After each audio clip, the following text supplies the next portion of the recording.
Everyone, myself Falguni Solanki, welcome to our channel. आज આપણે class 11 unit 1 ની વોકેબ્યુલરી જોવા જઈ રહ્યા છે। અગાઉના વિડીયોઝમાં આપણે રીડ 1 અને રીડ 2 ની કોમ્પ્રિહેન્શન એક્સરસાઇઝ જોઈ। વોકેબ્યુલરી એટલે કે શબ્દભંડોળ। હવે વોકેબ્યુલરી જ્યારે આપણે ઇન્ક્રીઝ થશે, નવા નવા શબ્દો જ્યારે આપણે જાણીશું, તો ત્યારે આપણે એ શબ્દોનો ઉપયોગ કરીને રિપોર્ટ, સ્પીચ, એસે, ઈમેલ ખૂબ જ સરળતાથી લખી શકીશું। તો ચલો જોઈએ। વી ફોર વોકેબ્યુલરી 1 એટલે આ વોકેબ્યુલરીની ફર્સ્ટ એક્સરસાઇઝ છે। Write yes in the box if the sentence is correct as per the text. Write no in the box and correct it without changing the underlined parts. Now let me explain you. જો અહીં આપેલું sentence A as per the text એટલે કે આપણા લેસનમાં આપેલા વાક્ય મુજબ હોય, એટલે કે એ મુજબ સાચું હોય, તો એ બોક્સમાં આપણે લખીશું યસ, YES। અને જો આપેલા રીડ એટલે કે આપેલા ટેક્સ્ટ મુજબ ન હોય તો ત્યાં લખીશું આપણે નો। અને જ્યાં નો લખીશું તે સેન્ટેન્સને કરેક્ટ કરીને પાછું નીચે આપેલી જગ્યામાં લખીશું, પરંતુ અંડરલાઇન કરેલા પાર્ટ્સમાં આપણે કોઈ પણ ચેન્જીસ કરવાના નથી। એના સિવાયના શબ્દો બદલીને વાક્યને સાચું લખીશું। ચલો એક્ઝામ્પલ જોઈએ। My oxygen was running out, so it was safe for me to continue climbing Everest. તો અહીંયા અંડરલાઇન વર્ડ છે રનિંગ આઉટ, કે my oxygen was running out, કે મારો ઓક્સિજન વહી રહ્યો હતો, મતલબ જે ઓક્સિજન સિલિન્ડર હતો એમાંથી ઓક્સિજન નીકળી રહ્યો હતો। સો ઇટ વોઝ, સો એટલે તેથી, કે મારું એવરેસ્ટ ચઢાણ ચાલુ રાખવું એ સલામત હતું। હવે આ સેન્ટેન્સને આપણે આપણા લેસનમાં જે સમજી ગયા છે એના સંદર્ભમાં વિચારીએ તો શું આ વાક્ય સાચું હતું? ઓક્સિજન તો જાય છે પરંતુ ચડવું સેફ હતું? તો છે ના, એટલે કે નો। રાઇટ આન્સર શું છે? My oxygen was running out, running આઉટને આપણે રનિંગ આઉટ જ રહેવા દીધું છે, કોઈ ચેન્જ નથી કર્યો। So it was not safe, સેફનું શું થયું? Not safe for me to continue climbing Everest. Second, હવે અહીંયા ફર્સ્ટ જોઈએ આપણે। Though it was getting easier for me, I kept on pushing myself forward. Though it was getting easier for me, કે મારા માટે ખૂબ જ સરળ હતું, છતાં પણ મેં પોતાની આગળની તરફ ધક્કો માર્યો। અરુણિમા સિન્હાનું સેન્ટેન્સ છે આ। સ્ટુડન્ટ્સ, યુનિટ 1 અને 2 બંનેનો કોમ્બો તમને આ વોકેબ્યુલરીમાં જોવા મળશે। તો though it was getting easier, એ ઇઝીયર હતું? No, definitely not. It was tough for me, જો અહીંયા તમને સેન્ટેન્સ મળે છે। Oxygen was running out. I was struggling with my paining leg. My Sherpa said I must quit, but I knew that there was no going back. I pushed forward, though my Sherpa kept insisting that I should return. તો એના માટે સરળ ન હતું, એના માટે કેવું હતું? ટફ હતું। હવે વર્ડ છે અહીંયા પુશિંગ અને ફોરવર્ડ, એ બેની નીચે અંડરલાઇન છે, તો આપણે એને ચેન્જ નહીં કરીએ તો સેન્ટેન્સ કેવી રીતે લખીશું? ધો it was gating tough for me, TOUGH, tough, ER લાગશે એટલે tougher।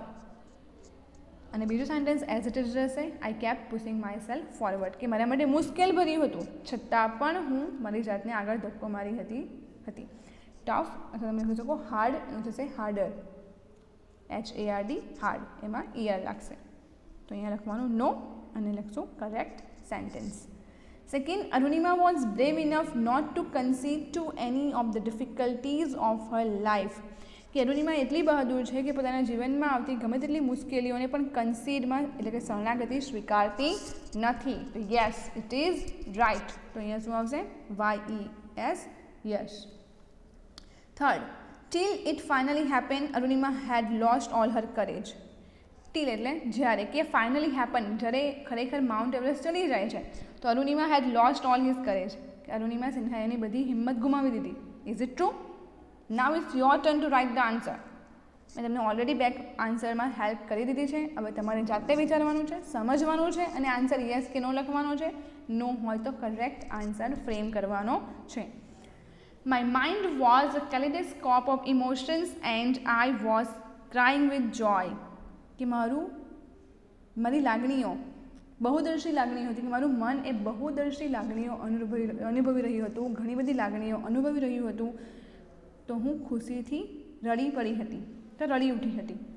सेंटेंस यस या नो, स्वयं विचार कीजिए एंड यहाँ पे लिखिए. 5th, because of the intervention of the police, the problem of the road Romeos in our area increased. Arunima સિન્હાના લેસનને ધ્યાનમાં રાખીને અહીંયા લખવાનું છે. તો સેન્ટેન્સ સાચું છે કે ખોટું? Think and write. Next, V2, find out antonyms from the text. Frame sentences of your own using the antonyms. Now, antonymy यानी कि विरोधी. So, ટેક્સ્ટમાંથી આપણે એને ફર્સ્ટ ઓફ એનો ઓપોઝિટ વર્ડ શોધીશું અને ત્યારબાદ એને ફ્રેમ કરીશું. અહીંયા છે નેચરલ, તો નેચરલનું શું થાય? અરુણિમા સિન્હાનો લેસન યાદ કરો. નેચરલ એટલે કે કુદરતી, અને ઓપોઝિટ શું થશે? આર્ટિફિશિયલ એટલે કે બનાવટી. તો આપણે આ ટેક્સ્ટબુકના જગ્યા નથી, આપણે નોટબુકમાં કરીશું એક્સરસાઇઝ. ત્યાં લખીશું V2 પ્લસ નેચરલનો ગુજરાતી અર્થ લખીશું કે કુદરતી, અને નેચરલ, ત્યારબાદ અહીંયા ઓપોઝિટનું સાઇન કરીશું અને ત્યારબાદ આવશે આર્ટિફિશિયલ. આર્ટિફિશિયલ એટલે બનાવટી. એવી રીતે છે વર્સ. વર્સ એટલે ખરાબ, તો એનું ઓપોઝિટ શું થાય? Bad, worse, worst. એટલે કે આ સેકન્ડ ફોર્મ છે. ડિગ્રીઝ યાદ આપણને થોડી ઘણી હોય તો આ સેકન્ડ ફોર્મ આવે છે. તો ગુડ, બેટર, બેસ્ટ. તો અહીંયા શું આવશે? વર્સનું ઓપોઝિટ બેટર. એવી રીતે તમે આગળના મિનિંગનો અર્થ ડિક્શનરીમાંથી શોધવાનો છે, મિનિંગ લખવાનો છે, અને એનો ઓપોઝિટ વર્ડ પણ આપણે જાતે જ વિચારીને લખીશું અથવા તો ટેક્સ્ટમાંથી શોધીશું. Students, we have enough time at our home, કે આપણી પાસે એટલો સમય છે ઘરે હાલમાં કે આપણે આ કામ કરી શકીએ, કે જેથી જાતે શોધીશું તો આપણને લાંબા સમય માટે યાદ રહેશે. અદરવાઇઝ હું તો છું જ અહીંયા આન્સર કહેવા માટે. V3, work in pairs, frame sentences using all the words. You may change the forms of the words if needed. કે work in pairs, but we have to do alone. ઘરે આપણે એકલા જ કામ કરીશું. હા, પેરેન્ટ્સની હેલ્પ લેવી છે, તમારા એલ્ડર બ્રધર સિસ્ટરની હેલ્પ લેવી છે. You may frame sentences using all the words, કે અહીંયા આપેલા વર્ડ્સનો ઉપયોગ કરીને આપણે સેન્ટેન્સ ફ્રેમ કરવાનું છે, એક સેન્ટેન્સ બનાવવાનું છે. You may change the forms of the words if needed. તો જરૂર હોય તો તમે શબ્દનું સ્વરૂપ, ફોર્મ્સ એટલે સ્વરૂપ બદલી શકો. હવે સ્વરૂપ એટલે કેવી રીતે? ધારો કે તમને એક વર્ડ આપ્યો છે કમ. હવે કમ અથવા મને વાક્યમાં એવું લાગે છે કે મારે કમની જગ્યાએ કેમ યુઝ કરવું છે. યુ કેન યુઝ કેમ. હવે અહીંયા આપણને આપ્યું છે હેવ, તો મને લાગે છે કે વાક્ય પ્રમાણે હેઝ જોઈશે મને, તો હેવનું તમે હેઝ કરી શકો, હેવનું તમે હેડ કરી શકો. ઇન શોર્ટ, તમે એક શબ્દને નાઉન, એડજેક્ટિવ, એડવર્બ અથવા તો ટેન્સમાં ચેન્જીસ કરી શકો. એને કહેવાય શબ્દનું સ્વરૂપ બદલવું. ચલો એક્ઝામ્પલ જોઈએ. Alibhai, bamboo Steph, knife and safety. આપણી પાસે 4 વર્ડ છે. એ 4 વર્ડનો યુઝ કરીને આપણે સેન્ટેન્સ ફ્રેમ કરવાનું છે. 10thમાં તમે આ સેન્ટેન્સ ફ્રેમિંગ કરી જ ગયા છો. Alibhai had a bamboo staff and knife for his safety. તો જો શું કર્યું છે આપણે? અલીભાઈ વાક્યની શરૂઆત કરી, બેમ્બુ સ્ટેફ, નાઇફ અને સેફટી એક સિક્વન્સમાં યુઝ કર્યું. બને ત્યાં સુધી આપણે આ વર્ડ્સને એક સિક્વન્સમાં જ બનાવીશું અને બની જ જાય છે બધા સેન્ટેન્સીસ. તો અહીંયા ઘણા બધા ઓપ્શન આપ્યા છે આપણને. જો આ 4 વર્ડનો યુઝ કરીને અહીંયા આઈ થિંક 1 2 3 સેન્ટેન્સીસ બનેલા છે. Alibhai had a bamboo staff and knife for his safety.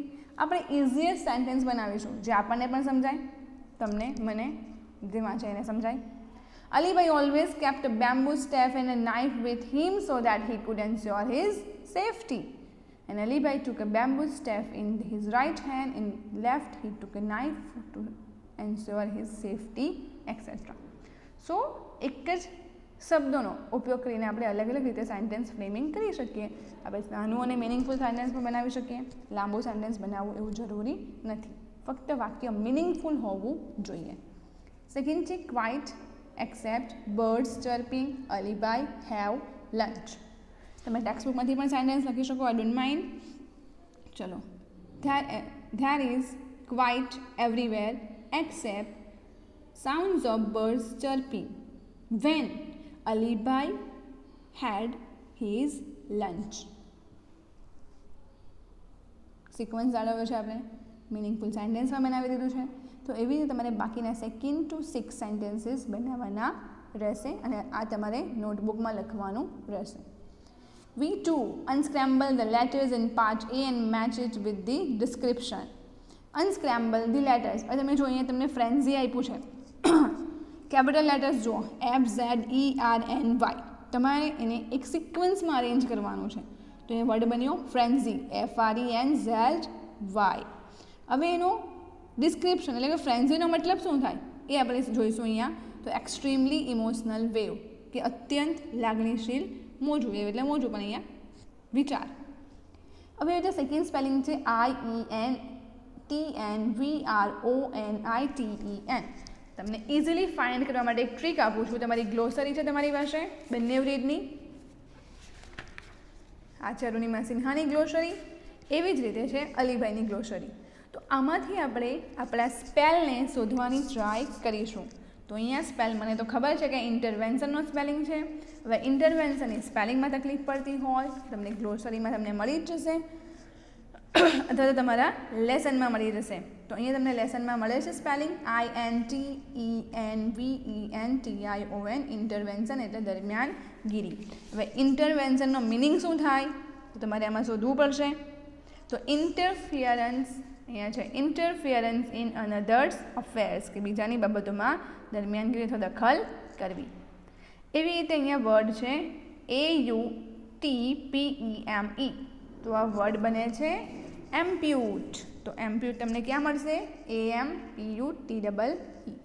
તમને મિનિંગ પણ બાજુમાં આપી જ દીધો છે. Just find the meaning. Amputee કોને કહેશો? તો એવી વ્યક્તિને કે જે પોતાનો એક લિમ્બ ગુમાવી દીધું છે. તો a person having a limb cut of. તો એવી રીતે આપણે બાકીના વર્ડ્સના મિનિંગ પણ ફાઇન્ડ કરીશું. V5. Interchange the underlined words to make all the sentences meaningful. Now we have to interchange, એટલે કે આપણે અંદર શબ્દોને બદલવાના રહેશે. શા માટે? તો એને મિનિંગફુલ બનાવવા માટે. At national level volleyball player, Arunima had to face a terrible opportunities resulting into a determination accident which made her lose one of her legs. હવે એટેક નેશનલ પ્લેયર આવશે તો ના, ફોર્મર એટલે અગાઉના. તો a former national level volleyball player Arunima had to face a terrible